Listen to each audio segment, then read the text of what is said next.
नमस्कार, स्वातीच्या स्वयंपाकमध्ये तुम्हा सर्वांचं खूप खूप स्वागत आहे। तर आज आपण बनवणार आहोत टेस्टी आणि हेल्दी अशी रेसिपी। बनवायला एकदम सोपी आहे, चवीला अप्रतिम आहे आणि मऊ लुसलुशीत अशी बनणार आहे। तर ही रेसिपी आहे गुळाचा शिरा। तर हा शिरा बनवायला एकदम सोपा आहे, झटपट बनतो आणि चवीला एकदम अप्रतिम असा लागतो। यात आपण साखरेऐवजी गुळ वापरल्यामुळे हा शिरा पौष्टिक बनतो आणि चवीलाही खूप टेस्टी लागतो। चला तर वेळ न घालवता आपण रेसिपीला सुरुवात करूया। तर गुळाचा शिरा बनवायचा म्हटल्यानंतर गुळ आपल्याला पहिला चिरून घ्यायचा आहे आणि एका भांड्यामध्ये काढून घ्यायचा आहे। तर मी 1 वाटी रव्यासाठी 1 वाटी गुळ वापरणार आहे। तर इथं मी 1 वाटी गुळ एका भांड्यामध्ये काढून घेतलेला आहे आणि त्याच्यासाठी मी 2 वाटी पाणी यामध्ये घालून घेतलेलं आहे। आता हा गुळ आपल्याला वितळवून घ्यायचा आहे, विरघळवायचा आहे पाण्यामध्ये। आता आपल्याला हे भांडं गॅसवरती ठेवायचं आहे, जेणेकरून हे पाणीही गरम होईल आणि गूळही यातील पूर्णपणे वितळून जाईल। तोपर्यंत मी इकडे एका कढईमध्ये तूप घेतलेलं आहे। तर इथं मी 3 चमचे तूप घेतलेलं आहे। आता आपल्याला रवा भाजून घ्यायचा आहे। तर इथं मी 1 वाटी रवा घेतलेला आहे। तर हा बारीक रवा आहे।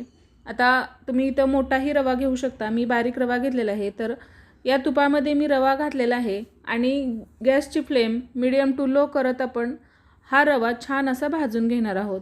तर रवा भाजताना गॅसची फ्लेम लो टू मीडियमच ठेवायची आहे, जेणेकरून रवा करपणार नाही आणि एकदम खमंग असा भाजला जाईल। रवा नेहमी लो टू मीडियम फ्लेमवरतीच भाजायचा आहे, हाय फ्लेमवरती भाजायचा नाही। तर इथं मी छान असा खमंग खरपूस होईपर्यंत रवा भाजून घेतलेला आहे।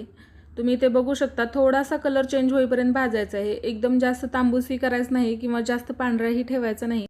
रवा भाजताना सारखं रवा ढवळत राहायचा, हलवत राहायचा, जेणेकरून तो एकसारखा भाजला जाईल। तर इथं छान असा रवा भाजल्यानंतर गॅसची फ्लेम लो ठेवायची आहे आणि इथं जे आपण गुळाचं पाणी बनवलेलं आहे गरम, ते आता यामध्ये घालून घ्यायचं आहे। तर एकदम पाणी नाही घालायचं, थोडं थोडं पाणी घालून हा रवा मिक्स करून घ्यायचा आहे। तर इथे तुम्ही बघू शकता, अशा पद्धतीने मी थोडं थोडं पाणी घालत रवा छान असा या पाण्यामध्ये मिक्स करून घेत आहे, जेणेकरून यामध्ये गुठळ्या बनणार नाही। तर इथे तुम्ही बघू शकता, मी अशा पद्धतीनं थोडं थोडं पाणी करत हे सर्व पाणी यामध्ये घालून घेणार आहे आणि छान असा रवा मिक्स करून घेणार आहे। तर इथं मी यामध्ये आपण जे बनवलेलं पाणी आहे 2 वाटी, ते पाणी सर्व यामध्ये घातलेलं आहे आणि आता छान असं हे मिक्स करून घ्यायचं आहे। इथं मी बारीक गरा वापरलेला आहे, त्यामुळे 1 वाटी गऱ्यासाठी 2 वाटी पाणी परफेक्ट होतं। जर तुम्ही मोठा गरा वापरला तर तुम्हाला पाणी जास्त लागू शकतं।